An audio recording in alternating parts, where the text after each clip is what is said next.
আল্লাহ রাব্বুল আলামিন সূরাতুল বুরুজের 11 নম্বর আয়াতে বলছেন, আল্লাহ রাব্বুল আলামিন বলেন, ইন্নাল্লাযীনা আমানু ওয়া আমিলুস সালিহাতি লাহুম জান্নাতুন তাজরি মিন তাহতিহাল আনহার যালিকাল ফাওজুল কাবীর। সফল কারা হবে? নাম্বার 1 হলো সেই লোকটাই সফল হয়ে যাবে যার মধ্যে ঈমান থাকবে, আমল থাকবে। ঈমান আছে, আমল নেই, মূল্যহীন। আবার আমল আছে, ঈমান নেই, তাও মূল্যহীন। দুটাই লাগবে।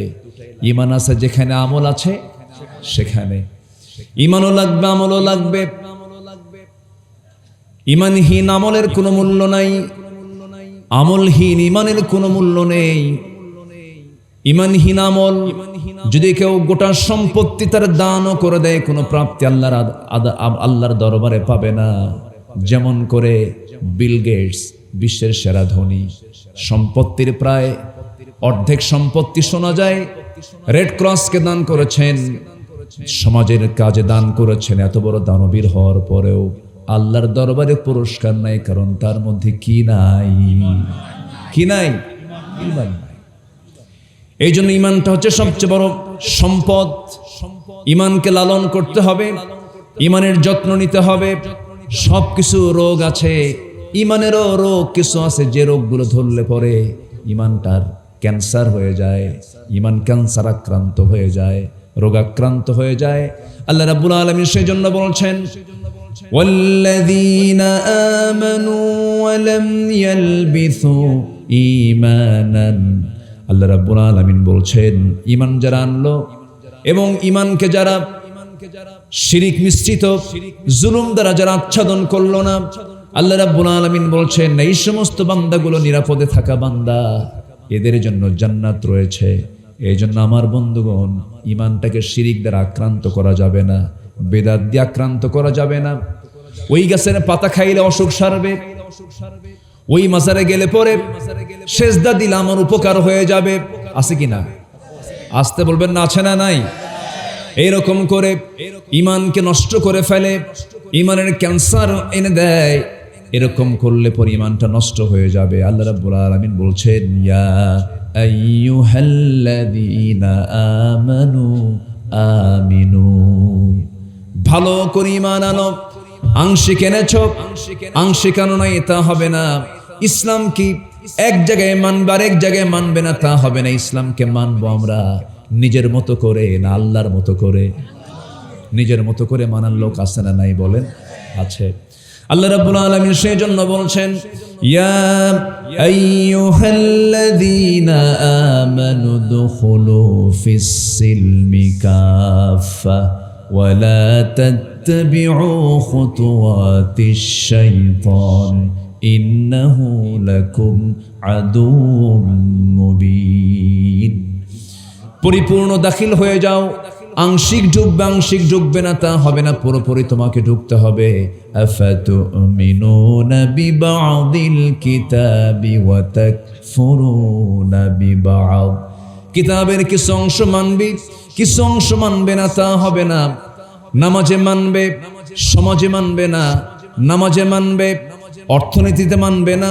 নামাজে মানবে, রাষ্ট্রে মানবে না। রাসূলের সুন্নাতকে মানবে, দাড়িতে মানবে। এরপরে সুরমাতে মানবে, আতরে মানবে, দুপুর পর ঘুমানোতে মানবে, মেসওয়াকে মানবে। কিন্তু দাঁত ভাঙ্গা সুন্নাত মানবা না, কোমর ভাঙ্গা সুন্নাত মানবা না। তুমি নবীর উম্মত নাও, তুমি হলে ভণ্ড প্রতারক। ঠিক কিনা? নবীর সুন্নাহকে মানতে হবে, এক জায়গায় না, সব জায়গায়। রাসূলকে ধর্মনেতা মনে করবেন কিন্তু রাষ্ট্রনেতা মনে করবেন না, এটা হবে না। রাসূল রাষ্ট্রনেতাও ছিলেন, ধর্মের নেতাও ছিলেন। তিনি মসজিদের নেতৃত্ব দিয়েছেন, আবার রাষ্ট্রের নেতৃত্ব দিয়েছেন। আমরা এমন একজন রাষ্ট্রনায়ককে দেখতে চাই যিনি মসজিদে নামাজের দায়িত্ব পালন করতে পারবেন, রাষ্ট্রের দায়িত্ব পালন করতে পারবে।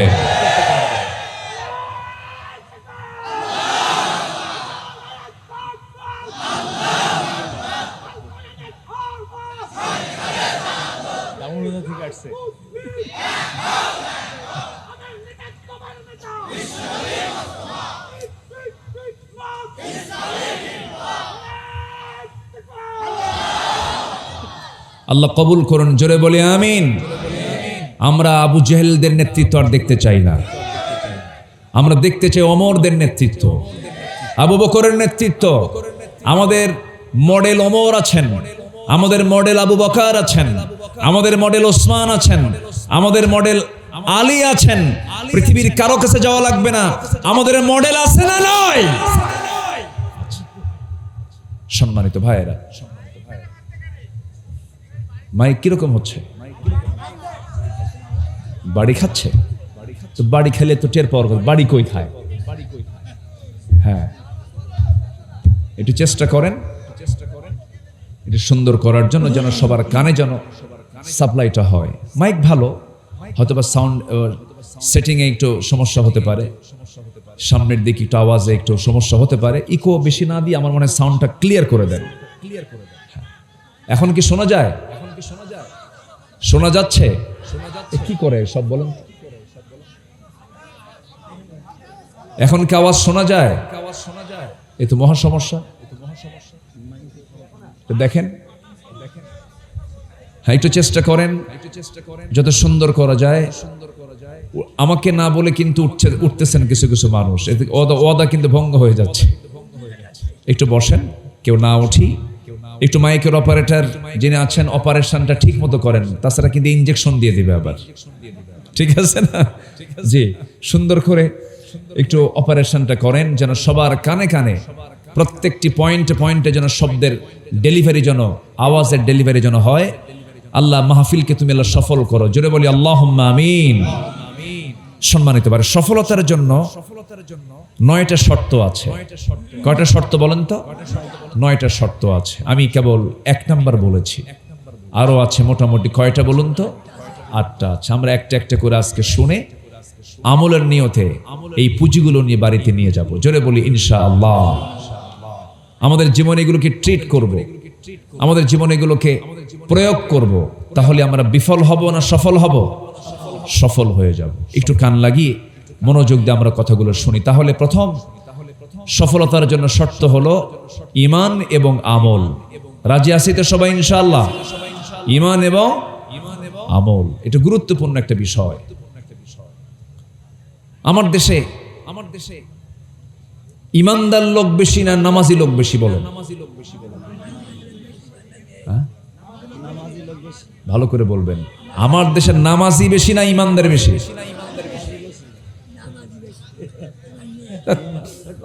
বলতে পারতেছে না। নামাজ পড়ে মাত্র 5%। এখন বলেন তো, আমার দেশের নামাজি বেশি না ঈমানদার বেশি? দেখছেন, ঈমানদার বেশি। তাহলে আমার দেশে ঈমানদার সবাই, কিন্তু নামাজ পড়ে না। আপনি কি একটা মানুষকে বেঈমান বলতে পারবেন? ও তো বলে আমি আল্লাহকে মানি, রাসূলকে মানি, তাকে তার বেঈমান বলতে পারবেন না। কি সমস্যা? তাহলে আমি কথা বলবো কেমনে? কথা বলা তো সমস্যা। তাহলে এই তো মাহফিলের একটা সিচুয়েশনকে তারা নষ্ট করে ফেললো।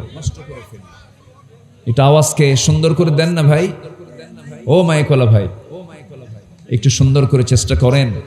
এত বড় একটা মাহফিলের সৌন্দর্য যদি নষ্ট হয়ে যায় কেমন হলো? কষ্ট করে এসেছে সব। এখন কি শোনা যায়? শোনা যাচ্ছে? এখন যাচ্ছে? এখনো তো অনেকে এরকম করে। হ্যাঁ, সম্মানিত ভাইরা, আসুন একটু আমার দিকে তাকান। সম্মানিত ভাইরা, তাহলে নামাজি দরকার না ঈমানদার দরকার? ভালো করে বলেন। ঈমানদার নামাজি দরকার। বলেন কি দরকার? কি দরকার? ঈমানদার নামাজি দরকার। কিন্তু আমার দেশে কি ঈমানদার নামাজি বেশি? শুধু ঈমানদার বেশি, নামাজি কম। নাই বললেই চলে। এখন কি শোনা যায়?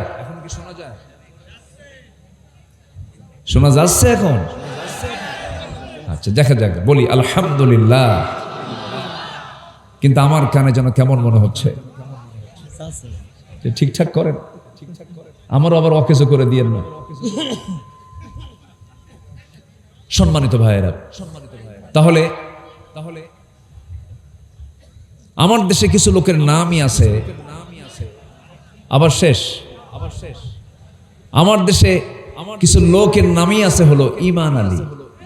কি নাম? ঈমান আলী। নামাজ পড়ে না, আছে কিনা? নাম হলো রমজান আলী। রমজান মাসে দুপুরবেলা ভাত খায়। নাম হলো হিম্মত আলী। সাইকেলের চাকা বাস্ট হলি শীত হয়ে পড়ে। নাম হলো আতর আলী। গোটা গায়ে গাজার গন্ধ, আছে কিনা? নাম হলো বাদশা মিয়া, ভিক্ষা করে। দায়িত্ব আমাদের, এতে কোনো সন্দেহ নাই। কিন্তু পূজার মণ্ডপে গিয়ে প্রসাদ খেতে হবে কেন? আস্তে কন কেন? পূজার মণ্ডপে গিয়ে আপনি কেন নারিকেলের নাড়ু খাবেন? দরকার কি? বেশি ভালো না, কারণ তাদের ধর্মীয় কাজ। তারা কি আমাদের ঈদগাহে নামাজ পড়তে আসে? আস্তে কন কেন? আসে আসে আসে আসে। তারা কি জুমার মসজিদে আসে, নামাজ পড়ে? তো তারা যদি জুমার মসজিদে না আসে, ঈদগাহে না আসে, হ্যাঁ আপনি পাহারা দেন, আপনি মন্দিরের রক্ষণাবেক্ষণের জন্য আপনার দায়িত্ব আছে, সমস্যা না, আপনি প্রতিনিধি, সব ঠিক আছে। কিন্তু বাড়াবাড়ি যদি হয়ে যায়, যেই করুক না কেন, বাড়াবাড়িকে বাড়াবাড়ি বলতে হবে, ঠিক কিনা? মুসলিম হয়ে অ্যাজ এ মুসলিম, আমি মুসলমান, আমাকে বিশ্বাস করতে হবে দিন হক একটাই। তার নাম কি? আরো জোরে বলেন, তার নাম কি?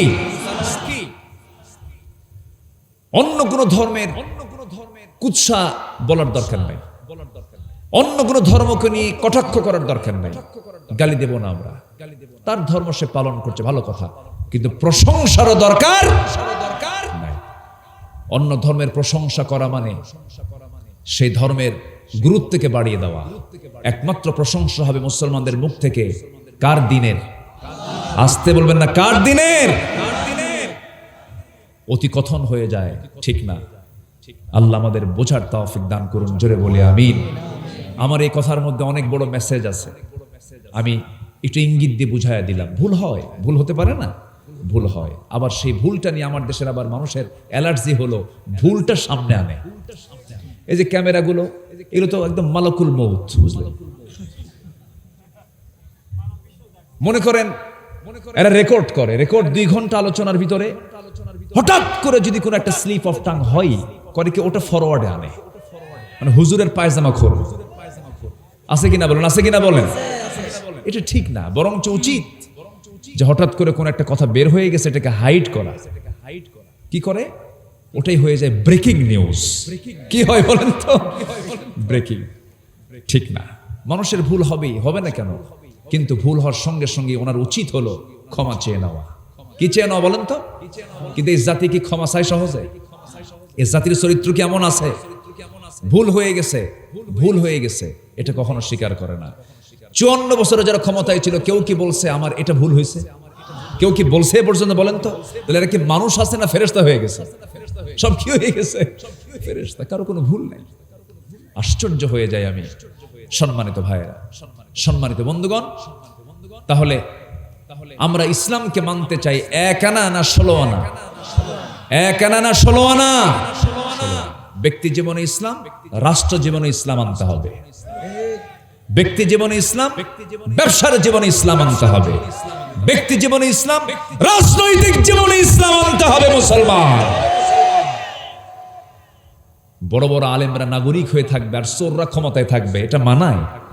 আজ থেকে এটা মানায়? আলেমরা চোরদের দ্বারা পরিচালিত হবে, এটা হতে পারে না। আবু জেহেলরা রাষ্ট্র চালাবে আর মুহাম্মদের উম্মতরা তাদের আনুগত্য করবে, এটা হতে পারে না। এটা হতে পারে না। এজন্য সামনের যে দিনগুলো আসতেছে খুব গুরুত্বপূর্ণ দিন, আমরা সময়গুলোকে কাজে লাগাবো। জোরে বলি ইনশাআল্লাহ। ভুল যেন না বুঝি, ভুল সিদ্ধান্ত যেন না নেই। সুযোগ আল্লাহ পাক বারবার দেন না। সুযোগ দিয়েছেন কে? কে দিয়েছেন সুযোগ? বলেন, কে দিয়েছেন? আল্লাহ সুযোগ দিয়েছেন, আমরা কাজে লাগাবো শতভাগ। আল্লাহ কবুল করুন, জোরে বলি আমিন। ভাইরে, মাহফিল করতে দেয় নাই, কোরআনের আওয়াজকে বন্ধ করতে চেয়েছিল ওরা। চট্টগ্রামের প্যারেড ময়দান, সিলেটের এমসি কলেজ মাঠ, পাবনার আমান ট্রাস্ট, খুলনা আলিয়া মাদ্রাসার মাঠ, পল্টন ময়দান, বাংলাদেশের ঐতিহাসিক সমস্ত মাহফিলগুলোকে তারা তালা মেরে দিয়েছিল। আল্লাহ বললেন, তোরা আমার কোরআনকে তালাবদ্ধ করতে চাস, তোদের এই দেশে কোনো ভাতই নাই। এখন ভাত খাচ্ছে দেশের না দিল্লির? কোথাকার ভাত খাচ্ছে এখন? আল্লামা সাঈদীর কথা, তিনি যে আল্লাহওয়ালা ছিলেন কোনো সন্দেহ নাই। 25 বছর আগের বক্তব্য তিনি বলেছিলেন, গাছের গোড়ায় একটু নাড়ানি দেব, সোজা মামু বাড়ি দিল্লি গিয়ে পড়বা। পরে নাই পরে নাই পরে নাই, অক্ষরে অক্ষরে কথা লেগে গেছে। উনি তো বলতে পারতেন একদম সোজা গিয়ে লন্ডনে গিয়ে পড়বা, আমেরিকায় পড়বা, জার্মানিতে গিয়ে পড়বা, বার্লিনে গিয়ে পড়বা, বলতে পারতেন তো। কিন্তু বলছেন কি? বলেন কি বলছেন? পড়ছে কোথায় গিয়া? দিল্লি গিয়ে পড়ছে। এমন একটা সময় আসবে পালানোর জন্য একটা ইঁদুরের গর্ত খুঁজে পাবা না। পাইছে পাইছে পাইছে। কালামানিক নাম শোনেন নাই?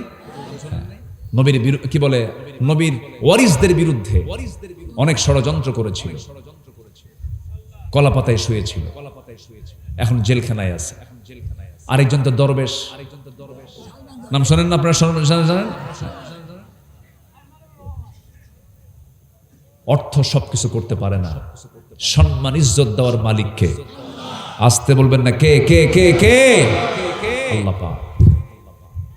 এজন্য কোরআনকে মানি আমরা, কোরআনের দল করি আমরা, কোরআনকে মানবো, কোরআনের দল করব। জোরে বলি ইনশাআল্লাহ। তাহলে আমার ঈমানটা পুরোপুরি হয়ে গেল। কি হয়ে গেল বলেন তো? পুরোপুরি হয়ে গেল। ব্যক্তি জীবনে আপনি ইসলামকে মানলেন, দলীয় জীবনে আপনি অন্য কোন দল করলেন, কোনো কাজ হবে না, সব শেষ হয়ে যাবে, ঈমানটা নষ্ট হয়ে যাবে। আল্লাহ রাব্বুল আলামিন বান্দাকে বারবার বলছেন, শুধু ঈমান এনেছে এতটুকুন বললে আমি তোমাকে ছাড়বো না। আল্লাহ রাব্বুল আলামিন বলছেন, আহাসিবান নাস আইয়ুতরাকু আইয়াকুলু আমান্না ওয়া হুম লা ইফতানুন। মানুষের কি ধারণা, ঈমান এনেছি এতটুকুন শব্দ বললাম আর আমি তাকে ছেড়ে দেব? না না, অবশ্যই তাকে পরীক্ষা করা হবে।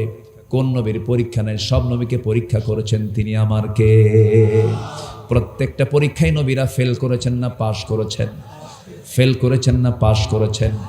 আশাদ্দুন নাসি বালাউল আম্বিয়া সুম্মাল আমসাল ফাল আমসাল। এই পৃথিবীতে যত বিপদ আপদ এসেছে সবচাইতে বেশি বিপদের সম্মুখীন হয়েছেন নবীরা। নবীদের এক একটা পরীক্ষা কত বড়। সাইয়েদনা ইব্রাহিম আলাইহিস সালামের বিরুদ্ধে লেগেছিল রাষ্ট্র শক্তি, শেষ পর্যন্ত আইনা কেড়ে পাশ হলো। ইব্রাহিমকে কোথায় মারতে হবে? আগুনে পুড়ে মারতে হবে। আগুনে পুড়ে ফেলে দাও। নবীর বিরুদ্ধে অ্যাকশন দেখেন, কি হকের দাওয়াত তারা দিয়েছিলেন। এমন হকের দাওয়াত দিতে গেলেন যে হকের দাওয়াতের ফলাফল হয়ে গেল আগুনে পুড়ে মারো। আমার নবী কি এমন হকের দাওয়াত দিতে গেছেন, দেশে থাকতে পারলেন না, দেশ থেকে বের করে দেওয়া হলো। এই যে বিশাল বড় পরীক্ষাগুলো তারা দিয়েছেন, তাদের এই দাওয়াতের মূল চেতনা একটাই ছিল, সব নবীদের দাওয়াত দুই রকম না এক রকম? দুই রকম না এক রকম? ওয়ালাকাদ বা'আসনা ফি কুল্লি উম্মাতির রাসূলান আন ই'বুদুল্লাহা ওয়াজতানিবুত তাগুত। সব নবীদের কালিমার দাওয়াত একটাই ছিল, তাদের কালিমার দাওয়াত আল্লাহর ইবাদত করো, তাগুতকে পরিহার করে চলো। যেখানে মুসার নামটা পাবেন সেখানে ফেরাউনের নামটা পাবেন, যেখানে আপনি ইব্রাহিম আলাইহিস সালামের নামটা পাবেন সেখানে আপনি নমরুদের নামটা পাবেন, যেখানে আমার নবীর নামটা পাবেন সেখানে আপনি আবু জেহেলের নামটাও পাবেন।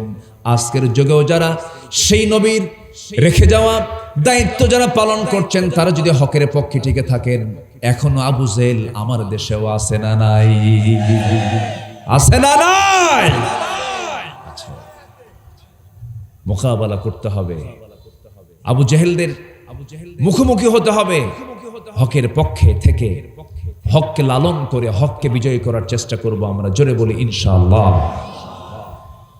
সম্মানিত ভাইয়েরা, আমার নবীর দাম কত, সম্মান কত, অথচ সেই নবীর দাঁত কি ছিল? বলেন, সামনের দুটো দাঁত কি ছিল? নবী যে হাঁটতেন, আল্লাহ পাক তারা সম্মানে, দিনের প্রখর রোদ, সূর্যের তাপ, এই তো ঘুরে আসলাম, 40, 50, 55, 60 ডিগ্রি সেলসিয়াস পর্যন্ত তাপমাত্রা থাকে, নাভিশ্বাস হয়ে ওঠে, এত গরম। নবীজির যেন কষ্ট না হয়, আল্লাহ তাআলা তার সম্মানে সূর্যের নিচে একখণ্ড মেঘ সর্বক্ষণ তাকে ছায়া দিত, মশামাছি পড়তো না। বিশ্বনবীর শরীর থেকে ঘাম ঝরলে পরে সাহাবীরা কৌটা নিয়ে সেই ঘামগুলো রাসূল থেকে নিয়ে কৌটার মধ্যে ভরায় তারা আতর হিসেবে ব্যবহার করতেন। এত সম্মানিত একজন মানুষ, এত মর্যাদা যার, যাকে আল্লাহ তাআলা নিজে কখনো নাম ধরে ডাক দেননি। একটু জোরে বলেন সুবহানাল্লাহ। গোটা কোরআন আমি ছেড়ে দিলাম আপনার হাতে, কোথাও খুঁজে পাবেন না আমার আল্লাহ তাআলা তার রাসূলকে একটাবার নাম ধরে ডাক দিয়েছেন। নাম ধরে ডাকেন নাই। অন্য নবীকে ডেকেছেন, আদমকে ডেকেছেন, আদম আলাইহিস সালামকে ডাক দিয়েছেন, ইয়া আদাম উসকুন আনতা ওয়া যাওজুকাল জান্নাহ, ডাক দিয়েছেন, ওমা তিলকা বিয়ামিনিকা ইয়া মূসা ইয়া ইয়াহইয়া খুযিল কিতাবা বিকুওয়া। সব নবীকে নাম ধরে ডাক দিয়েছেন, কিন্তু আমার নবী কি সুন্দর করে ডাক দিচ্ছেন দেখুন, ইয়া আইয়ুহাল মুসাম্মিলু কুমিল লাইলা ইল্লা কালিলা ইয়া আইয়ুহাল মুদ্দাথির কুম ফাআনযির ওয়া রাব্বাকা ফাকাব্বির ইয়া আইয়ুহার রাসূল ইয়া আইয়ুহান নাবিয়্যু জাহিদিল কুফফার। রাসূলকে সুন্দর করে ডাকছেন, মুহাম্মাদুর রাসূলুল্লাহি ওয়াল্লাযীনা মাআহু আশিদ্দাউ আলাল কুফফারি রুহামাউ বাইনাহুম। রাসূলকে আল্লাহ পাক বলছেন, ওয়া মা মুহাম্মাদুন ইল্লা রাসূল। আল্লাহু আকবার। কোথাও আপনি খুঁজে পাবেন না, বরঞ্চ তাকে বলছেন, ইন্না আরসালনাকা শাহিদাও ওয়া মুবাশশিরাও ওয়া নাযীরাও ওয়া দাঈয়ান ইলাল্লাহি বিইذনিহি ওয়া সিরাজাম মুনীরা। আল্লাহ পাক তার নবীকে কত শান দিয়েছেন, কত মান দিয়েছেন, কত মর্যাদা দিয়েছেন। সেই রাসূলকে উহুদের ময়দানে মার খেতে হলো, তায়েফে মার খেতে হলো, খন্দকে কোমর হারাতে হলো। নবীজি দুনিয়া থেকে যখন বিদায় নেবেন, কোমর সোজা করে দাঁড়াতে পারেন না। রাসূল বলছেন, আয়েশা আজকে আমার কোমর কাজ করছে না, কারণ এই কোমরটা আমি হারায় ফেলছি খন্দকে। খালি পেটে কোদাল হাতে নিয়ে খন্দকের পরীক্ষা খনন করতে নিয়ে চারটা দিন 4টা রাত একটানা তিনি পরীক্ষা খনন করেছেন। ওই যে কোমরটা কুঁজো হয়ে গেছে, বাকি জিন্দেগি খন্দকের পরে থেকে শুরু করে মৃত্যুর দিন পর্যন্ত আমার নবীজি কোমর কুঁজো করে তিনি হেঁটে হেঁটে চলেছে। কোমর কুঁজো হয়ে গেছে নবীজির। উহুদের ময়দানে দাঁত ভেঙে ফেলে দিয়েছে কাফের মুশরিকরা। নবীকে একা পায়া দুনিয়া থেকে বিদায় করার জন্য দূর থেকে পাথর মারা শুরু করে দিয়েছে। দাঁত, সামনের 2টা দাঁত ভেঙে পড়ে গেছে, কপালের মধ্যে লোহা ঢুকে গেছে, শিরস্ত্রাণের লোহাটা গালের মধ্যে বিদ্ধ হয়ে গেছে। নবীজি মুখ থুবড়ে জমিনে পড়ে গেছেন। আমি যতবার আমি মদিনায় যাই, উহুদ আমি যাবই, উহুদ আমার হৃদয়ের টান চলে আসে। সেই দিন হঠাৎ করে আমার এক বন্ধু রাত 3টার দিকে আমাকে বলছে, ভাই চলেন আমরা একটু উহুদ থেকে ঘুরে আসি। বললাম চলেন যাই। উহুদের সামনে দিয়ে যখন আসতেছিলাম, গাড়ি চলতেছিল, একটু ব্রেক দিলাম, থামলাম। রাতের আধারে উহুদের ময়দানে, ওই ময়দানে 1জন 2জন নয় 70 জন সাহাবী শুয়ে আছেন। 70 জন। আমার নবীজি মাঝে মাঝে সেখানে যেতেন আর বলতেন, সাহাবীরা এই যে উহুদ পাহাড় দেখতেছো 10 মাইল লম্বা, এই উহুদ পাহাড় আমাকে খুব ভালোবাসে, আমি রাসূল উহুদ পাহাড়কে খুব ভালোবাসি। ওই 70 জন সাহাবী শুয়ে আছেন।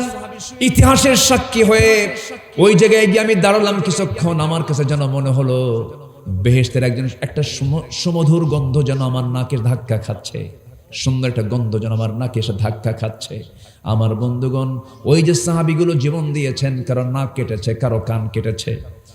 আব্দুল্লাহ বিন জাহাশ যুদ্ধের ময়দানে আসার আগ দিয়ে আল্লাহকে বলছেন, আল্লাহ আমি যেন প্রবল আক্রমণ করতে পারি, এক পর্যায়ে আমি যেন শহীদ হয়ে যাই, কাফেররা যেন আমার নাক কেটে নেয়, আমার কান কেটে নেয়, আমার হাত কেটে নেয়, আমার পা কেটে নেয়, আমাকে যেন অঙ্গহানি করে তারা দুনিয়া থেকে বিদায় করে দেয়। কিয়ামতের দিন হাশরের ময়দানে তোমার সামনে আমি যখন দাঁড়াবো, আমাকে যখন তুমি প্রশ্ন করবে, আব্দুল্লাহ বিন জাহাশ ফিমা যদি আনফুক ওয়া উযনুক, তোর নাক কেন কাটা, তোর কান কেন কাটা? সেই সময় বলবো, আল্লাহ তোমার জমিনে তোমার দিন কায়েমের জন্য কাফের মুশরিকরা আমার নাক কান কেটে নিয়েছে। আল্লাহ তোমাকে খুশি করার জন্য, তোমাকে খুশি করার জন্য, তোমার দিন জমিনে কায়েম করার জন্য। আল্লাহ সেদিন বলবেন, আব্দুল্লাহ তোর কোনো বিচার নাই, বিনা হিসাবে আজকে তোকে জান্নাত দিয়ে দিলাম। সেই ইসলাম পরাজিত থাক আমরা কি চাই? সেই ইসলাম পরাজিত থাক আমরা কি চাই? ইসলাম বিজয়ী হোক সবাই চাই না ইনশাআল্লাহ? রাসূল যদি দিন কায়েমের জন্য তার দাঁত ভাঙতে পারেন, কোমর হারাতে পারেন, সাহাবীরা টুকরো টুকরো হয়ে শাহাদাত বরণ করতে পারেন, গোটা পৃথিবীর দ্বিতীয় বৃহত্তম মুসলিম জনপদ বাংলাদেশ, সেই বাংলাদেশের জমিনে দিন কায়েমের জন্য, কোরআনের আইনকে প্রতিষ্ঠার জন্য প্রয়োজনে যদি রক্ত দিতে হয়, জীবন দিতে হয়, রাজি আছে মুসলমান? রাজি আছেন কারা কারা? হাত উঁচু করে দেখান।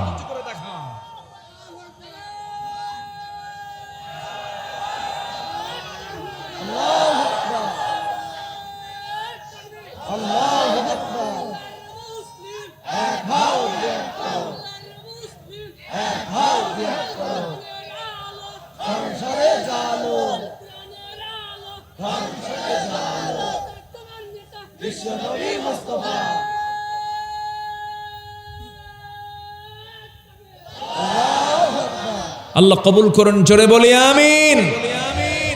তাহলে সফল হওয়ার জন্য এক নম্বর পুঁজি হলো কি আনতে হবে? আরো জোরে কি আনতে হবে? ঈমান। নাম্বার 2, নফসকে ফ্রেশ করতে হবে। পানি দিয়ে পরিষ্কার করলেই ফ্রেশ হয়ে যাবে নাকি? নফসের কিছু রোগ আছে না নাই? হিংসা কিসের রোগ? বলেন বলেন বলেন বলেন। নফসের রোগ। জিহবার কিছু রোগ আছে না? মিথ্যা কথা বলে, এটা কিসের রোগ বলেন? এটাও জিহবা, নফসের, ঠিক আছে, জিহবা দিয়ে আসে। মুখটাকে ফ্রেশ রাখতে হবে। কি দিয়া? সত্য কথা দিয়া, গীবত নয়, মিথ্যা কথা নয়। এজন্য ঈমান এনেছি, এরপরে আমার দায়িত্ব হলো আমাকে পরিশুদ্ধ হতে হবে, নফসের শুদ্ধতা আনতে হবে। একজন লোক জমি কেনে, আপনার গ্রামেরই বাসিন্দা, আপনার প্রতিবেশী জমি কেনে, আপনি দোয়া করেন, আল্লাহ ও জমি কিনছে, ওকে যোগ্যতা দিয়েছ, আমাকে ও জমি কেনার তৌফিক দাও। কিন্তু জমি কেনে একজন, ঘুম হয় না আরেকজনের। আছে কিনা? আছে কিনা বলেন? এটা কিসের রোগ বলেন? বলেন কিসের রোগ? বলেন কিসের রোগ? নফসের রোগ। এগুলো হয় কিনা? হঠাৎ করে কিন্তু চলে আসে, যার তার চলে আসে। আসে কিনা? আসে। তখন ভাবতে হবে এটা আমার কিসের রোগ ধরেছে? নফসের রোগ ধরেছে। আমার বন্ধুগণ, নফসকে ট্রিটমেন্ট করতে হবে। সফল হওয়ার জন্য আল্লাহ রাব্বুল আলামিন এবার সূরাতুল আলার মধ্যে বলছেন, সূরাতুল বুরুজে আমরা সফল হওয়ার জন্য ঈমান এবং আমল খুঁজে পেলাম। নাম্বার 2 হলো সফল হওয়ার জন্য আল্লাহ রাব্বুল আলামিন এবার বলছেন, ক্বাদ আফলাহা মান তাযাক্কা ওয়া যাকারা ইসমা রাব্বিহি ফাসাল্লা বাল তু'থিরুনাল হায়াতাদ দুনিয়া ওয়াল আখিরাতু খায়রুন ওয়া আবকা ইন্না হাযা লাফিস সুহুফিল উলা সুহুফি ইব্রাহিম ওয়া মূসা। আল্লাহু আকবার। কি মিল আয়াতের, কি সুন্দর ছন্দের মিল, এত সুন্দর সমন্বয়, এত সুন্দর মজবুত কথা পৃথিবীর কোন গ্রন্থে আপনি পাবেন না। যারা আরবি বুঝেন, যারা আরবিটাকে যারা একটু বোঝার চেষ্টা করেন, এত মজবুত কথা আপনি পৃথিবীর কোথাও আপনি খুঁজে পাবেন না। আল্লাহ রাব্বুল আলামিন বলছেন, তুমি যদি সফল হতে চাও, সফলতার জন্য 1 নম্বর দিক হলো ক্বাদ আফলাহা মান তাযাক্কা। নফসকে শুদ্ধ করতে হবে। নফসের রোগ হচ্ছে অনেক, অবৈধ লোভ, নারীর লোভ, অর্থের লোভ। মাদ্রাসায় বসে বসে এক যুবক আমার সামনে বসেছিল, আমি তার সঙ্গে কথা বলছিলাম শোনো, আল্লাহ পাক লোভ করতে মানা করেন নাই, নারীর প্রতি লোভ আছে না নাই বলেন? আসতে বলবেন না আছে না নাই? অর্থের প্রতি লোভ আছে না নাই? আল্লাহ কি লোভ করতে মানা করেছেন নাকি? কিন্তু নিজের টাকা না অন্যের টাকা, নিজের জমি না অন্যের জমি, নিজের পুকুর না অন্যের পুকুর, অন্যের পুকুর নিজের মনে করে খায় এমন লোক আছে না নাই বলেন? আচ্ছা, নারীর প্রতি আপনার আকর্ষণ থাকবে, অবশ্যই থাকতে হবে। নারীর প্রতি আপনার কামনা বাসনা কেন থাকবে না? নারীর প্রতি আপনার লোভ কেন থাকবে না? অবশ্যই থাকবে। আপনি নারীর দিকে আপনি তাকাবেন, কোনো সমস্যা নাই। নারীকে নিয়ে আপনি শুয়ে থাকবেন, তাও সমস্যা নাই। গোটা রাত আপনি কাটাবেন, সমস্যা নাই। কিন্তু এটার শর্ত হলো মাঝখানে ইজাব কবুল থাকতে হবে, বিয়েটা হতে হবে। বিয়ে হলেই ওই নারী আপনার জন্য লোভ নয়, এটা আল্লাহ আপনার জন্য সওয়াবে ভরপুর করে দিবেন। জোরে বলেন সুবহানাল্লাহ। আল্লাহ তো মানা করেন নাই। আল্লাহ বলছেন নারীকে ভালোবাসো, স্ত্রীত্বের মর্যাদা দিয়ে দাও, ঘরে আনো। এক স্ত্রী দিয়ে হয় না, আরেকটা স্ত্রী গ্রহণ করো। দুই স্ত্রী দিয়েও হয় না, আরেকটা স্ত্রী গ্রহণ করো। তিন স্ত্রী দিয়েও হচ্ছে না, তুমি 4টা বউ বিয়ে করো, কোনো সমস্যা নাই। কিন্তু খবরদার জেনার কাজে তুমি যাইও না। কার কথা? আসতে বলবেন না, কার কথা? আমি কিন্তু আবার বলে দিচ্ছি না 4টা বিয়ে করেন। হয়তো মায়েরা ভাববে মনে মনে, হুজুর শেষে এসে এগুলো কি কর, সংসার আগুন ধরায় দিবেন নাকি? জেনা ভালো না বিয়া ভালো? আজ থেকে জেনা ভালো না বিয়া ভালো? দাদার যুগে দাদাদের বউ কম ছিল না বেশি ছিল? বলেন বলেন বলেন, বেশি ছিল। আর ভাইদের যুগে বউ কম, কিন্তু বান্ধবী আসতে কয়, বান্ধবী গার্লফ্রেন্ড বেশি। আবার ভাবিরা, ভাইয়ের যারা বউ তারা আবার বলে কি জানেন? ভাইয়ের বউ খেলাকে কি বলে? ভাবি কয়। আচ্ছা, ভাবি। তো ভাবিরা আবার ভাইকে বলে, শোনো, যা করো করো, আকাম কুকাম যা করো, বাড়িতে কিন্তু 2 নাম্বার বউ আমি আসতে দেব না। এরকম আছে কিনা বলেন? আছে। আচ্ছা, এই কথা কি ভালো কথা? ভালো না, কখনোই ভালো নয়। আজকে আমার দেশটা জেনা দিয়ে ভরপুর হয়ে গেছে। জেনার সয়লাব, বাড়িতে বাড়িতে জেনা। আমি ভুল বলছি না, কিন্তু আমি ভুল বলছি না। চিন্তা করুন, সত্য ঘটনা। নিজের নাতনি কিয়ামতের এগুলো আলামত। নিজের নাতনি, তার মা মারা গেছে, তার বাপও মারা গেছে। এখন দেখবে কে? নানার বাড়িতে আসছে, নানার দায়িত্বে আছে, নানার লোলুপ দৃষ্টি পড়ে গেছে নাতনির দিকে। চিন্তা করা যায়?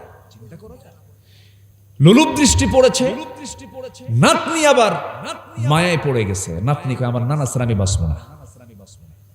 চিন্তা করেন কি বিকৃত চিন্তা, বিকৃত মানসিকতা আজকে আসার কারণ কি জানেন? অবাধ যৌনাচার আজকের সমাজে সয়লাভ হয়ে গেছে। কুকুর শুকুর এদের মধ্যে যতটুকু নিয়ন্ত্রণ আছে, সেই নিয়ন্ত্রণ আজকে মানুষের মধ্যেও নাই। কোন জীবজন্তুর মধ্যে বিকৃত যৌনাচার পাবেন না। আজকে মানুষ বিকৃত যৌনাচার করছে, পুরুষে পুরুষে জেনা করছে, নারী নারী জেনা করছে। এবং এই সমকামিত হোমোসেক্সকে আমেরিকার মতো দেশে তারা পার্লামেন্ট আইন আকারে পাশ করছে। এই অসভ্য দুনিয়াতে ঈমান টিকে রাখার জন্য অবশ্যই একটা সংঘবদ্ধ দলের সঙ্গে আমাদের থাকার দরকার আছে না নাই? আসতে বলবেন না, আছে না নাই? বন্ধু বানাতে সাবধান, বন্ধু বানাতে খুবই সাবধান।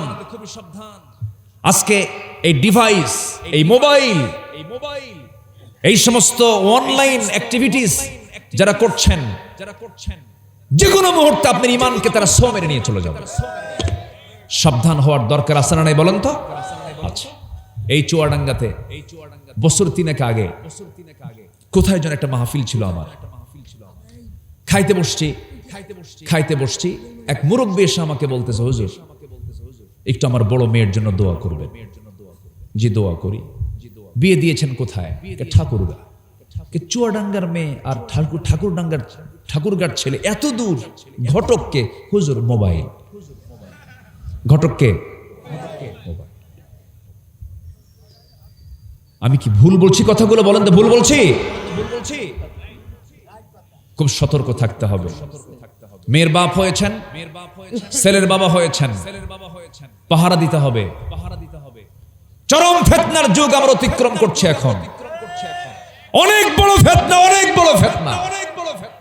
খুব সাবধান যুবকরা। তোমাকে ওই মাছের মতো হতে হবে যে মাছের বসবাস কাদার ভিতরে, কিন্তু গায়ে কাদা লাগাতে দেয় না। কি মাছ? ওটার বড় কি বলে? বড়টা কোন, ছোট কোন? কেন বাইম মাছ। আর ছোট, ওটার ছোট কি মনে হয়? পাতাল, গোসি অথবা গুতুমও কয়। এক একটা এলাকায় এক একটা ভাষা থাকে। এই বাইম মাছ কাদার মধ্যে কেমনে লেগে থাকে, গায়ে কোনো কাদা লাগে না। যুবকরা, আমার মা, যুবতী মহিলা যারা আছেন, দয়া করে বলছি, ফাঁদে পা দিবেন না। নিজে কোনো পুরুষকে খুঁজবেন না। আপনার পুরুষ খোঁজার জন্য, স্বামী খোঁজার জন্য অবশ্যই আব্বা আম্মা আছেন না নাই? আসতে বলবেন না, আছেন না নাই? আপনার অধিকার আছে দেখার। বিয়ের উদ্দেশ্য আপনি দেখতে পারেন, কিন্তু মোবাইলে সেটিং ম্যাটিং করতে পারেন? এই নোংরামিগুলো আজকে সমাজে অ্যাভেলেবল হয়ে গেছে। যে পুরুষের গার্লফ্রেন্ড থাকে ওটা হলো লুচ্চা। আসতে কন কেন? আসতে কন কেন? যে নারীর বয়ফ্রেন্ড থাকে ওটা কি চরিত্রবতী না চরিত্রহীনা? চরিত্রহীনা। পুরুষের জীবনে একটাই গার্লফ্রেন্ড থাকবে, সেটা হচ্ছে তার স্ত্রী। নারীর জীবনে একটা পুরুষ থাকবে, বয়ফ্রেন্ড থাকবে, সে হচ্ছে তার স্বামী। এছাড়া সেকেন্ড কোনো সম্পর্ক থাকতে পারে না। এগুলো সাবধান হয়ে থাকতে হবে আমাকে আপনাকে। আল্লাহ রাব্বুল আলামিন এই ফিতনার যুগে ঈমান নিয়ে বেঁচে থাকার তৌফিক সবাইকে দান করুন। এগুলো ঈমান বিধ্বংসী কামান। ঈমান বিধ্বংসী কি কামান? রাসূলকে বলা হলো, হে রাসূল আপনি একটু বলুন তো আমরা কাকে ভয় করব? আমার নবীজি বললেন, ওয়াত্তাকুল্লাহ, আল্লাহকে ভয় করো। ওয়াত্তাকুন নিসা, নারীকে ভয় করো। ফাইন্না ওয়ালা ফিতনাতা বানি ইসরাঈল কানাত ফিন নিসা, বানি ইসরাঈলদের মধ্যে সবচেয়ে বড় ফিতনা ছিল নারীর ফিতনা। আজকের এই দুনিয়াতে ইহুদি খ্রিস্টানরা মেয়েদেরকে কাপড় পরিয়েছে না কাপড় খুলে নিয়েছে? বলেন বলেন বলেন। ওরা কাপড় খুলে বের করে দিয়েছে। ঈমানকে কেমনে ধ্বংস করা যায়? এই জন্য নফসকে শুদ্ধ করার জন্য চোখের ট্রিটমেন্ট করতে হবে, অন্তরের ট্রিটমেন্ট করতে হবে, কানের ট্রিটমেন্ট করতে হবে, মুখের ট্রিটমেন্ট করতে হবে। মাথা থেকে পা পর্যন্ত 3.5 হাত বডির। হাত আমি চালাই, পা আমি চালাই, চোখ আমি চালাই, কান আমি চালাই, নাক আমি চালাই। এই রাষ্ট্রের রাষ্ট্রপতি হলাম আমি, 3.5 হাত বডির রাষ্ট্রপতি আমি নিজে। আমাকে কন্ট্রোল করতে হবে, কারণ এই চোখ, এই কান, এই নাক একদিন সব সাক্ষ্য দেবে কার আদালতে? আসতে বলবেন না, কার আদালতে? কান দিয়ে শুনবো খারাপ না ভালো? বলেন, কান দিয়ে শুনবো খারাপ না ভালো? ভালো কিছু শুনবো। চোখ দিয়ে দেখবো খারাপ না ভালো? কোন মহিলার সামনে পড়ে গেছে, ঠোঁটে লিপস্টিক, কপালে কি? কপালে টিপ, কোন প্রকার ওড়না নাই, শুধু জামার পায়জামা কোনো মতো পড়ছে। উলঙ্গ একটা নারী আপনার সামনে আসতেছে, আপনি চেয়ে থাকবেন না, নিচু হয়ে থাকবেন? নিচু হয়ে থাকবো। হঠাৎ করে যদি নজর পড়েও যায়, আল্লাহ তাআলা কোনো বান্দার আমলনামায় গুনাহ লিখতে দেন না, লিখতে চান না। ও বান্দা, হঠাৎ করে কোন পরনারীর দিকে তোমার নজরটা পড়ে গেছে, সঙ্গে সঙ্গে তুমি তোমার চক্ষুটা নিম্নগামী করো। আমি আল্লাহ রাব্বুল আলামিন তোমার আমলনামায় কোনো গুনাহ লিখবো না। প্রথমবার তাকানো জায়েজ, হঠাৎ করে নজর পড়তেই পারে। বহুদিন আগে এই মাসলাটা যখন কোন একটা মাহফিলে বললাম, এক যুবক পাশে থেকে দাঁড়ায় বলে, হুজুর একটা প্রশ্ন বলি। কি প্রশ্ন হুজুর? প্রথমবার যেহেতু তাকানো জায়েজই আছে, 1 ঘন্টা ছায়া থাকলে কি হবে? দেখছেন, তাকানো যাবে না, চোখটা ফিরে আনতে হবে। আমি যে ফিরে আনলাম, এটা মুজাহিদের সওয়াব। আল্লাহু আকবার বলেন। জিহাদের সওয়াব পেয়ে যাব আমি। নফসের বিরুদ্ধে আমি জিহাদ করে নিজেকে কন্ট্রোল করতে পারলাম। আল্লাহ বলছেন বান্দা শোনো, আমি তোমার জন্য কোন জান্নাত রেখে দিয়েছি দেখো। ওয়া আম্মা মান খাফা মাকামা রাব্বিহি ওয়া নাহান নাফসা আনিল হাওয়া ফাইন্নাল জান্নাতা হিয়াল মাওয়া। জোরে বলুন আল্লাহু আকবার।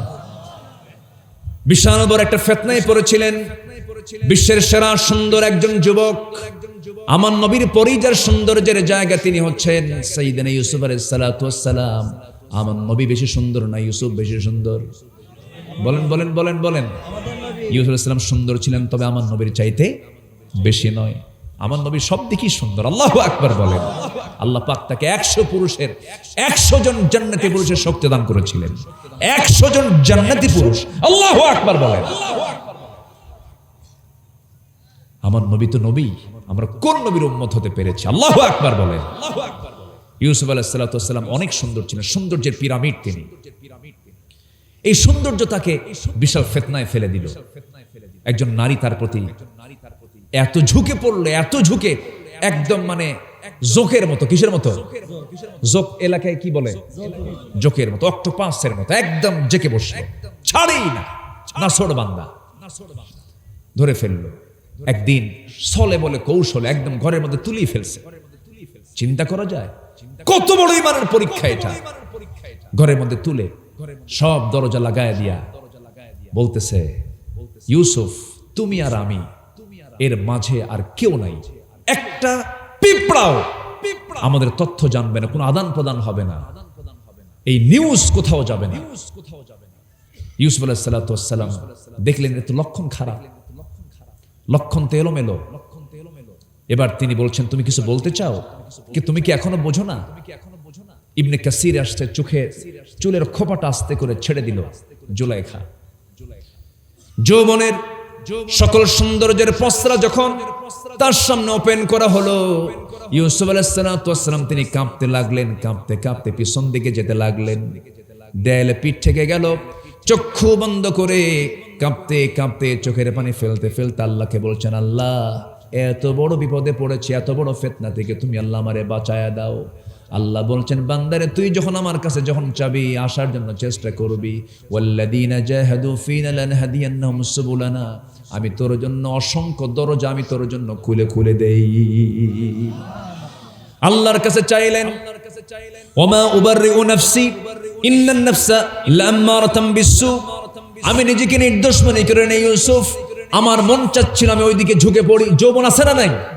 যৌবন তো আছে, কিন্তু আল্লাহ পাক তাকে বাঁচায়া দিলেন। চক্ষু বন্ধ করে করলেন কি? যখন তিনি দৌড় মারলেন, আল্লাহ রাব্বুল আলামিন তার চোখের সামনে তার হারানো বাবার একটা ছবি তার সামনে প্লেস করলেন। চক্ষু বন্ধ করে দরজার দিকে চলে গেলেন, সব দরজা তালা মারা। দরজার কাছে গিয়ে যখন শেষ চেষ্টা করে দরজার কাছে যখন পৌঁছে গেছেন, পট পট করে একটা দরজা নয় 12টা দরজা তার সামনে সবগুলো খুলে গেছে। কে বাঁচালেন? আসতে বলেন, কে বাঁচালেন? চেষ্টা করবো আমরা, সাহায্য করবেন কে? চেষ্টা করবো আমরা, সাহায্য করবেন কে? আমার চেষ্টাই না, আমি সাহায্য পাবো কেমনে? চেষ্টা আমাকে করতে হবে, চেষ্টা আমাকে চালিয়ে যেতে হবে, নফসের বিরুদ্ধে যুদ্ধ করতে হবে। নফস চায় ভালো কিছু, চায় না খারাপ চায়?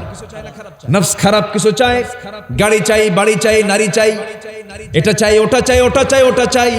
বারবার নফস আপনাকে তাড়া করবে, কিন্তু না না, সঙ্গে সঙ্গে ওই আয়াতের কথা মনে করতে হবে। যারা পারেন ঠোঁট মিলে আবার বলুন, ক্বাদ আফলাহা মান তাযাক্কা ওয়া যাকারা ইসমা রাব্বিহি ফাসাল্লা।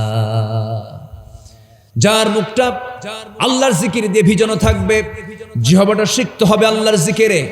আল্লাহর জিকিরটা আমরা করব বেশি বেশি, জিহ্বাকে ভিজায় রাখবো আমরা। আল্লাহ পাক প্রত্যেক বান্দার জিহ্বাটা শুকনা করে দিয়েছেন না ভেজা করে দিয়েছেন? বলেন বলেন বলেন। যদি শুকনা হতো কিছু খাইতে পারতেন? খাইতে পারতাম। জিহ্বাটা শুকনা না ভেজা? ভেজা। কি দিয়ে ভেজা?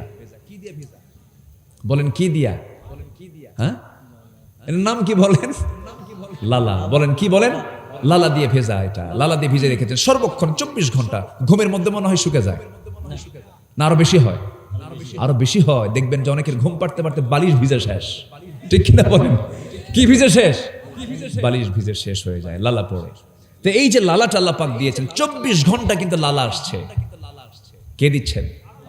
যদি ভাটা হতো, ভাটা বোঝেন তো? ভাটা মানে কি? যদি শুকে যেত তাহলে আপনি কি করতেন বলেন? দম বন্ধ হয়ে যেত। আল্লাহ বলছেন 24 ঘন্টা আমি তোর মুখে লালা দিলাম, জিব্বা ভেজা দিলাম, তুই আমার নামের জিকির করবি, বলবি আল্লাহ। বলেন আল্লাহ, আরো জোরে আল্লাহ। আমার নামটা নিবি। তোর জিব্বা যদি আমি অচল করে দিতাম তাহলে কি হতো? আল্লাহু আকবার। কানের মধ্যে ময়লা থাকে, ময়লা থাকে না? ওই ময়লাকে এলাকায় কি বলে? গরু খায়। এর কোন খোল? ইয়ারওয়াক্স। ইয়ারওয়াক্স হচ্ছে কানের ময়লা। এই কানের ময়লাকে আল্লাহ রাব্বুল আলামিন মিষ্টি করেননি, করেছেন তিতা। কি করেছেন? তিতা। তিতা কেন? মিষ্টি করলেন না কেন? আবার ঝালও করেননি, করেছেন কি? তিতা। একটু মুখে মানে জিব্বায় দিয়েন, দেখে টের পাবেন। আচ্ছা, যেহেতু খোল কইছেন তো এই জন্য বললাম। তো কানের এই ময়লাগুলো আল্লাহ পাক তিতা করেছেন কেন?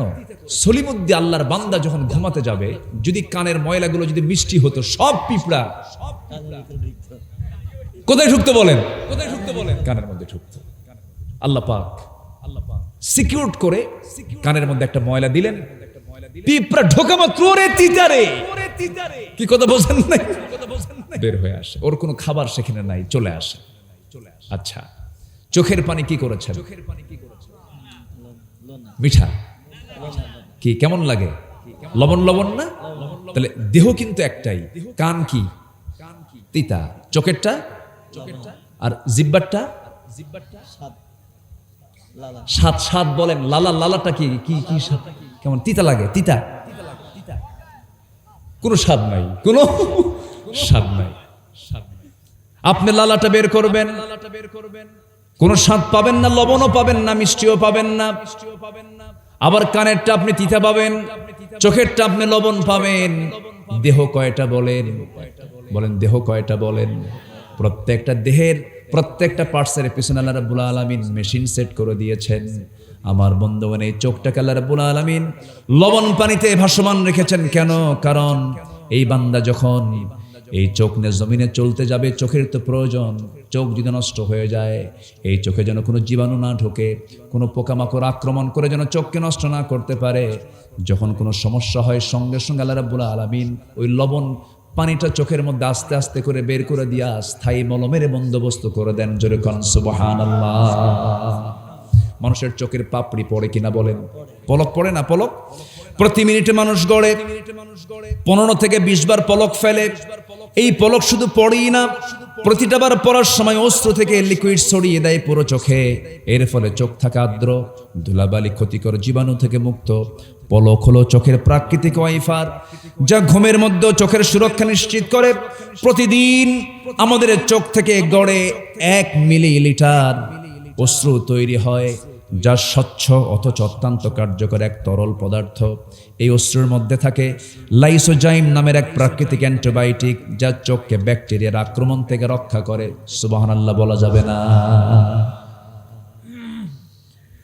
কি মজবুত করে আল্লাহ পাক চোখ বানিয়েছেন। এই জন্য আল্লাহ বলছেন কোরআনে, আলাম নাজআল লাহু আইনাইনি ওয়া লিসানান ওয়া শাফাতাইনি ওয়া হাদাইনাহুন নাজদাইন। টানা টানা চক্ষু দিলাম, সুন্দর দুটো ঠোঁট দিলাম, সুন্দর একটা জিহবা দিলাম, এত সুন্দর করে বানালাম বান্দা আমার নামের জিকির করবি। ওয়া যাকারা ইসমা রাব্বিহি ফাসাল্লা। নামাজে দাঁড়ায়া যাবি। নরমাল বান্দাদের জন্য নামাজ হলো কয় ওয়াক্ত? স্পেশাল বান্দাদের জন্য নামাজ হলো 6 ওয়াক্ত। বলেন কয় ওয়াক্ত? বলেন। নরমাল বান্দা কয় ওয়াক্ত পড়বে? 5 ওয়াক্ত পড়বে। স্পেশাল বান্দা কয় ওয়াক্ত পড়বে? 6 ওয়াক্ত পড়বে। আমার নবীজি কয় ওয়াক্ত পড়েছেন? বলেন কয় ওয়াক্ত? শুরু হবে কোন ওয়াক্ত দিয়া বলেন? তাহাজ্জুদ। ঘুম থেকে উঠবো আমরা ফজরের সময় না তাহাজ্জুদের সময়? তাহলে প্রথম নামাজটা কি হচ্ছে বলেন? তাহাজ্জুদ। তাহাজ্জুদ যার জীবনে মিস হবে না, ফজর তার জীবনে মিস হবে না। নফল ফরজকে মজবুত করে ফেলে। আমার বন্ধুগণ, আমি মদিনায় একটা জিনিস লক্ষ্য করেছি, সেই জায়গায় গিয়ে আমি লক্ষ্য করে দেখেছি, মক্কায় লক্ষ্য করে দেখেছি, আজান হয় তাহাজ্জুদের সময়। সুবহানাল্লাহ বলবেন না? আজান হয়ে যায়। তাহাজ্জুদের গুরুত্ব আছে, কারণ ওয়ামিনাল লাইলি ফাতাহাজ্জাদ বিহি নাফিলাতাল লাকা আসা আইয়াবআসাকা রাব্বুকা মাকামান মাহমুদা। আমার নবীজির তাহাজ্জুদ কাজা হয় নাই। আমার নবীজির একদিন তাহাজ্জুদ মিস হয়ে গিয়েছিল, হঠাৎ করে অনিচ্ছায় হয়েছিল। আমার নবীজি ঘুম থেকে জাগা পেয়ে বলছেন, আয়েশা আজকে আমার বড় ক্ষতি করে ফেলেছো, বিছনাকে নরম করে দিয়েছো, ঘুম একটু বেশি হয়ে গেছে, তাহাজ্জুদটা কাজা হয়ে গেছে। নবীজির আফসোস, তাহাজ্জুদ নষ্ট হলে পরে তাহাজ্জুদ মিস হওয়ার কারণে আমার নবীজির আফসোস হয়েছে। আর তার উম্মতের 5 ওয়াক্ত নামাজ কাজা হয়ে যায়, কোনো আফসোস নাই, কোনো চিন্তা নাই, কোনো টেনশন নাই। আমার ভাইয়েরা, মাত্র 10-12 দিন আগে, 13-14 দিন আগে আমি আমার নবীর কবরের পাশে গিয়ে, যেখানে রাসূল বলেছেন রাওদাতুম মিন রিয়াদিল জান্নাহ, মিম্বার এবং আমার ঘরের মাঝে যে অংশটুকু আছে এটা হলো জান্নাতের টুকরা। আল্লাহ পাক আমাকে কিছুক্ষণ বসে থাকার তৌফিক দিয়েছিলেন, বসেছিলাম। আল্লাহ তুমি সবাইকে যাওয়ার তৌফিক দিয়ে দাও। জোরে বলি আমিন, আরো জোরে আমিন। আমার বন্ধুগণ, নবীজি শুয়ে আছেন ওই জায়গায়। প্রাণের নবী আমার, প্রাণাধিক প্রিয় নবী আমার, জীবনের চাইতে প্রিয় নবী আমার।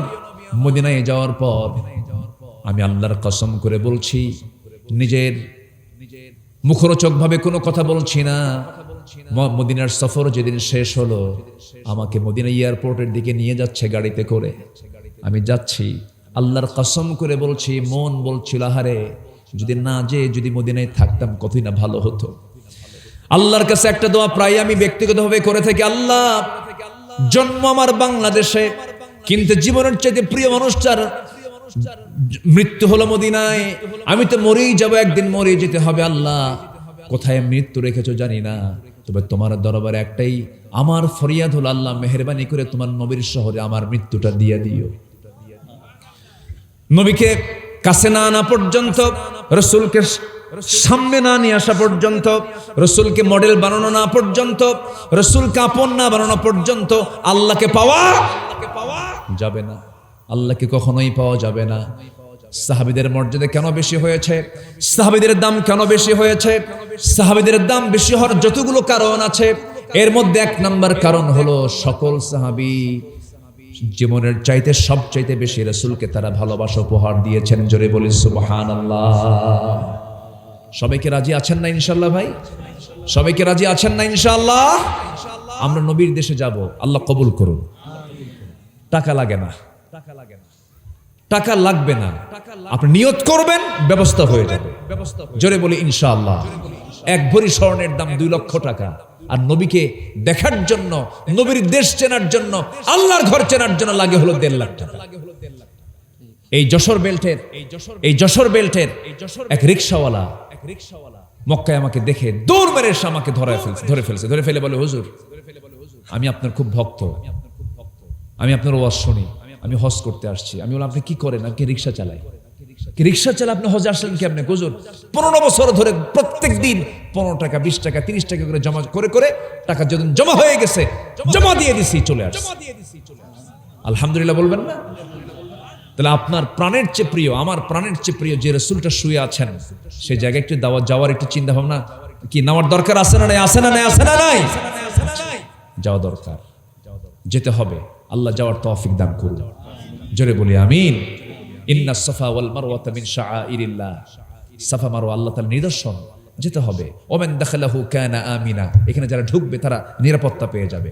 তাহলে এই বিশাল বরকতে ভরা এই জায়গাগুলো আল্লাহ পাক সবাইকে দেখার তৌফিক দান করুন। জোরে বলি আমিন। দেখবো কি দিয়া? বলেন দেখবো কি দিয়া? এই চোখটা কে দিয়েছেন? তাহলে এই চোখের দিকে তাকায় বলবো আলহামদু। যেরকম আলহামদু, না নারীকে দেখে বলবো আলহামদুলিল্লাহ? পর নারীকে দেখে আলহামদুলিল্লাহ বলা যাবে? কে যেন কইছিল একটু আল্লাহর নাম নিয়ে তাকাবেন। এগুলো শব্দগত ভুল, প্রেজেন্টেশন একটু ভুল, অনেক সময় ভুলভাল হয়ে যায়। আল্লাহ তুমি সবার ভুলগুলোকে তুমি আল্লাহ সংশোধন করে দাও। জোরে বলি আল্লাহুম্মা আমিন। সম্মানিত ভাইয়েরা, তাহলে সফল হওয়ার জন্য 2টা জিনিস শিখলাম। 1 নম্বর হচ্ছে ঈমান। 1 নম্বর কি? আমল দরকার নাই। হ্যাঁ, আমল সহ ঈমান। জোরে বলি আমল সহ ঈমান। নাম্বার 2 হলো কি? বলেন নফসকে গোসল করায় দেওয়া। নফসকে কি করে দেওয়া? গোসল হবে জিকির দিয়া। গোসল হবে কি দিয়া? জিকির দিয়া। কার নামের? কার নামের? ফসল্লা। এবং নামাজ পড়বো কার জন্য? আল্লাহর জন্য। সফল হয়ে যাব। দুটা কাজ। নাম্বার 3 হলো সত্যবাদী হওয়া।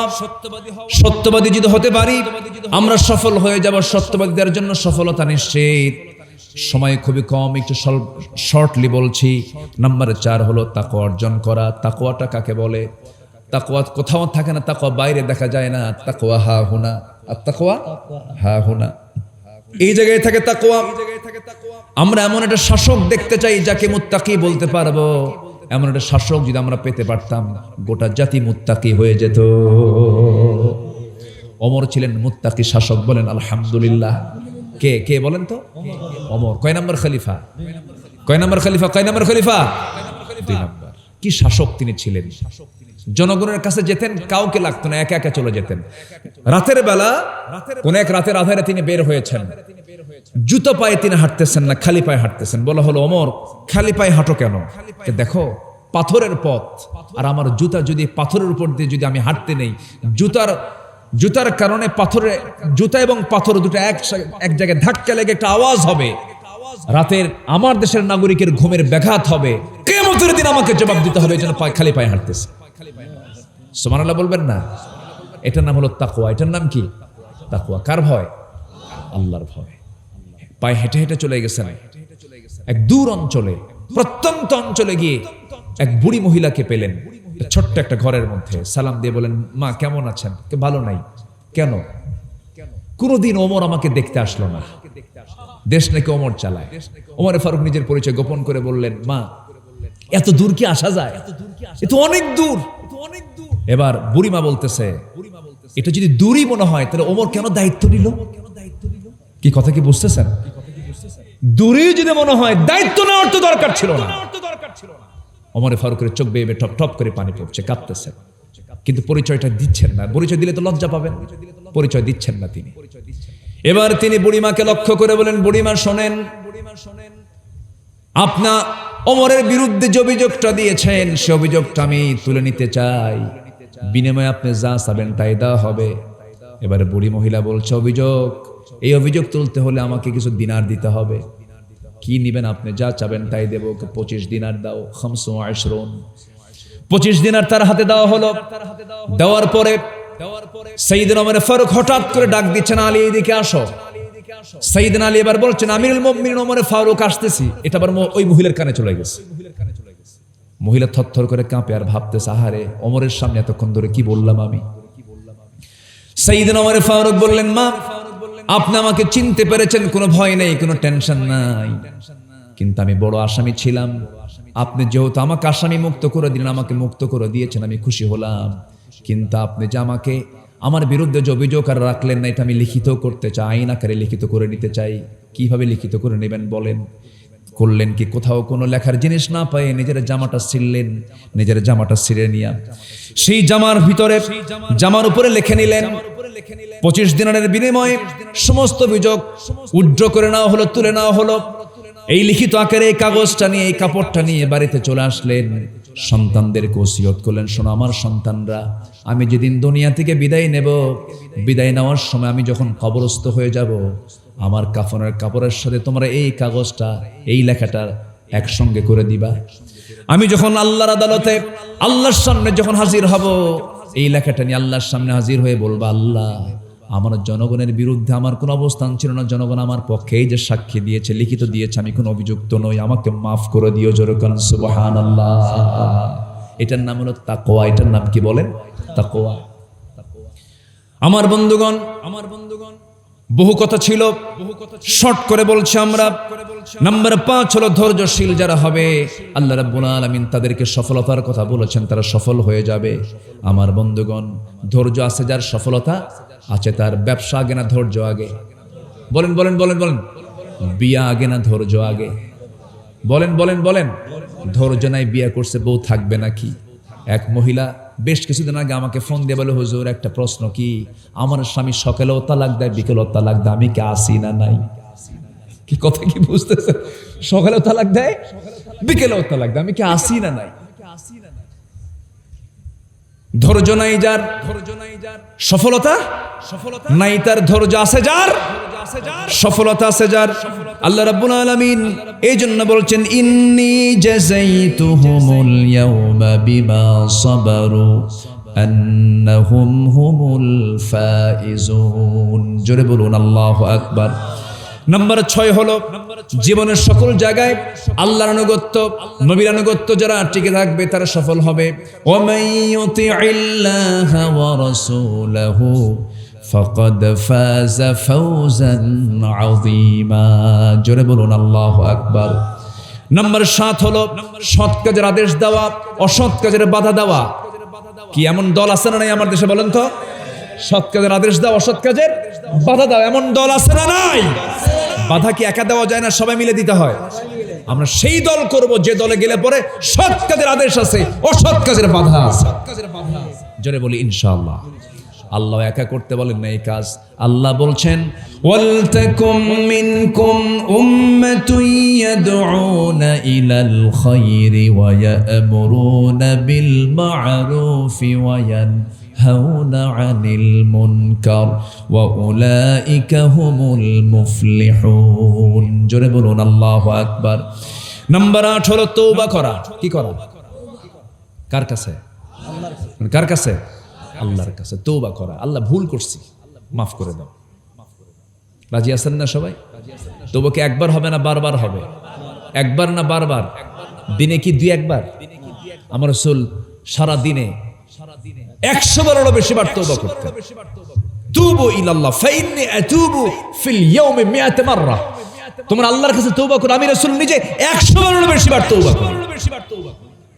চিন্তা করা যায়? আমরা তওবা করব ঘন ঘন। তওবা করব কি? ঘন ঘন। কার কাছে? বলেন কার কাছে? হঠাৎ করে একটা লোকের সঙ্গে কথা বলতে নিয়ে একটু কড়া ভাষায় কথা বলে ফেলেছি, আস্তাগফিরুল্লাহ। কথা বোঝেন নাই?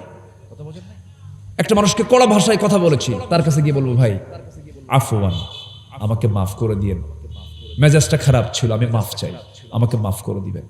আপনি কি জানেন, আপনি যদি কাউকে যদি কথা দিয়ে আঘাত করেন, যদি আঘাত পায়, এটার মাফ আল্লাহ করতে পারবেন না ওই ব্যক্তি না মাফ করা পর্যন্ত। কি কথা কি বুঝতেছেন? বউরে যে পিটান, বউরে পিটানোর স্বামী তো মনে হয় চুয়াডাঙ্গায় নাই, কাম সারছে, সারা দেশ দেখছেন, নিজের দোষ নেবে না, সারা দেশবাসীকে দিয়ে দিল। করা যাবে না, কাউকে কষ্ট দেওয়া যাবে না। আল মুসলিম আখুল মুসলিম লা ইউযলিমহু ওয়া লা ইসলিমহু। আল মুসলিমুন সালিমাল মুসলিমুনা মিন লিসানিহি ওয়া ইয়াদিহি। জবান থেকে, হাত থেকে অন্য মুসলমান নিরাপদ থাকতে হবে মুসলমান থাকতে হলে। তাহলে ভুল হয়ে গেছে, মাফ চেয়ে নেব কার কাছে? কোন বান্দার কাছে ভুল করেছে, মাফ চেয়ে নেব কার কাছে? বান্দার কাছে। ভুল হয়ে গেছে, মাফ করে দাও। আমার নবীজি কি বিশাল হৃদয়ের অধিকারী ছিলেন। নবীজির ঘাড়, নবীজির কাঁধে একটা চাদর ছিল, সেই চাদরটা এক ইহুদি এসে টানতেছে আর বলতেছে টাকা দাও, আমি তোমার টাকা দেই নাই। ঋণের টাকা নির্দিষ্ট দিন আসার আগেই চাদর ধরে টানতেছে। এই দৃশ্য মরে ফারুক দেখে ফেলছেন। বলেন তো কি হতে পারে? বলেন তো কি হতে পারে? কি বলেন? তরবারি বের করে বলে হুজুর এই বেয়াদব এখনো বেঁচে আছে, শুধু আপনি অর্ডার দেন সাইজ করে ফেলি। রাসূল বলছেন ওমর ভারসাম্যহীন হওয়া যাবে না, ও তো বোঝে নাই, ওকে বুঝায়া দাও। আস্তে করে বলা হলো তোমার নির্দিষ্ট দিন আসে নাই, আমি তোমাকে নির্দিষ্ট দিনেই দিয়ে দেব। চলে গেল আস্তে করে। দূর থেকে ভাবতেছে এই লোকটা এত বড় ভালো মানুষ, এই তো আল্লাহর নবী, এর ব্যবহার তো বলে দিচ্ছে সে আল্লাহর নবী। আশহাদু আল্লা ইলাহা ইল্লাল্লাহ। আমার নবীর সামনে মসজিদের ভিতরে এক ইহুদি এসে দাঁড়ায় দাঁড়ায় পেশরাব করে। তাও দাঁড়ায় দাঁড়ায় পেশরাব করে, আবার হেঁটে হেঁটে। কি করে? হেঁটে হেঁটে, মানে ডিসপ্লে করে হাঁটতেছে আর পেশাব করতেছে। বলেন তো এই দৃশ্য কি ওমর ফারুক সহ্য করার কথা? সহ্য করার কথা? তরবারি বের করছেন, পেশাব করা শেষ। আমার রাসূল বলছেন ওমর কি করো? হুজুর ওরে যেতে দেব, শেষ করে দিই। রাসূল বলছেন না, ওকে ছেড়ে দাও। আমার নবীজি ছেড়ে দিলেন। আমার নবীজি মসজিদ আবার পরিষ্কার করে ফেললেন। দূর থেকে ইহুদি নবীজির আচরণের এই চিত্রটা বারবার দেখতেছে, চোখের কোনা বেয়ে বেয়ে টপ টপ করে পানি পড়ছে। আস্তে করে নবীর কাছে এসে বলছে ইয়া রাসূলুল্লাহ, আমি বুঝতে পেরেছি আপনার আচরণ প্রমাণ করে আপনি আল্লাহর নবী। আশহাদু আল্লা ইলাহা ইল্লাল্লাহু ওয়াহদাহু লা শারীকা লাহু ওয়া আশহাদু আন্না মুহাম্মাদান আবদুহু ওয়া রাসূলুহু। এই জন্য আমরা উগ্র হব না বিনয়ী হব? বলেন বলেন, উগ্র হব না বিনয়ী হব? প্রতিশোধ নেব না ক্ষমা করব? কৃপণ হব না উদার হব? উদার হব। নিজের জন্য যতটুকু না পরের জন্য তার চেয়ে বেশি করব। সাইয়েদনা ওমর ফারুক দুনিয়া থেকে বিদায় নিচ্ছেন, আমার নবীর কবরের পাশে তিনি শুয়ে আছেন, কিন্তু আম্মা জান আয়েশার জায়গা, আম্মা জান আয়েশার জায়গা। একটু কান লাগাবেন, দেখেন কি উদার তারা ছিলেন। সাইয়েদনা ওমর ফারুক দুনিয়া থেকে বিদায় নিচ্ছেন, পিছন দিক থেকে একজন বিপদগামী মানুষ, একজন জালেম, একজন ফাসিক এসে ছুরি দিয়ে তার পিঠে আঘাত করলো। ছুরিকাঘাত করার সঙ্গে সঙ্গে তিনি জমিনে লুটিয়ে পড়লেন, রক্তাক্ত অবস্থায় পড়ে থাকলেন। দুনিয়া থেকে তিনি বিদায় নেবেন, শাহাদত বরণ করবেন, কিন্তু তার মন চাচ্ছিল, হারে মরে যাচ্ছি, আমার কবরটা যেন কোথায় দেয়। আমার বড় শখ, আমি রসুলের কবরের পাশে আমি শুয়ে থাকবো, নবীর পাশে আমি শুয়ে থাকবো, কিন্তু জায়গা তো আমার না। উনি মনে মনে ভাবলেন, দেখি তো আমার ছেলেকে পাঠায় দেই। আব্দুল্লাহ, চলে যাও আম্মা জান আয়েশার কাছে গিয়ে বলো, আমার সালাম জানিয়ে বলো, আমি ওমর, আমার বড় শখ, আমার বোন আবু বকর আমার রাসূলের পাশে আমি শুয়ে থাকবো, দেখো তো সেই জায়গাটা দেয় নাকি। গিয়ে সালাম জানাইছেন, সালাম জানায় বললেন, আমার আব্বা আমাকে পাঠিয়েছেন, আমার আব্বা রক্তাক্ত অবস্থায় পড়ে আছেন, যে কোনো মুহূর্তে শাহাদত বরণ করবেন। তিনি আপনার জায়গাটি চাচ্ছেন, নবীর পাশে ঘুমাতে চান, আপনি কি জায়গাটা দিতে পারবেন নাকি? আম্মা জান আয়েশার দিলটা নরম হয়ে গেছে, চোখের পানি মুছতে মুছতে বলছেন, আহারে ওমরের মতো মানুষ আমার কাছে এসে আবদার করে, যে ওমরের ব্যাপারে রাসূল বলেছেন আমার পরে যদি নবুয়তের দরজা খোলা থাকতো, আমার ওমর নবী হয়ে যেত। জোরে কোন সুবহানাল্লাহ। সেই ওমর আমার কাছে জায়গা চায়। নিজের জায়গাটা করলেন কি? কোনো কথা নাই, বললেন যাও তোমার আব্বাকে গিয়ে বলো, খলিফাতুল মুসলিমিন কি গিয়ে বলো, আমি আমার জায়গা দিয়ে দিলাম। আল্লাহু আকবার বলেন, আমার জায়গা দিয়ে দিলাম। সাইয়েদনা ওমর ফারুক রাদিয়াল্লাহু তাআলা আনহু, আমার নবীর কবরের পাশে, নবীর পাশে তাকে সমাহিত করা হয়েছে। আম্মা জান আয়েশা সিদ্দিকা সেই জায়গায় ঘুমান নাই, তিনি জান্নাতুল বাকিতে শুয়ে আছেন। আমার বন্ধুগণ, আমরা নিজের জন্য যতটুকু ভাববো, অপরের জন্য তারা চাইতে কম ভাববো না, বেশি ভাববো, বেশি ভাবার চেষ্টা করব। যদি আপনি অন্যের জন্য ভাবেন, আল্লাহ পাক আপনার জন্য ভাববেন। আল্লাহু আকবার বলেন। অন্যের জন্য ভাববেন আপনি, আর আল্লাহ আপনার জন্য ভাববেন। আল্লাহ কবুল করুন, জোরে বলি আমিন। নাম্বার 8 হচ্ছে তৌবা করা, আমরা তৌবা করবো আল্লাহর কাছে। নাম্বার 9 হলো প্রকৃত মুমিন হওয়া। প্রকৃত কি হওয়া? মুমিন হওয়া। কদ আফলাহাল মুমিনুন, এরপরে 7টা গুণ, আমরা এগুলো অর্জন করার চেষ্টা করব, জোরে বলি ইনশাআল্লাহ।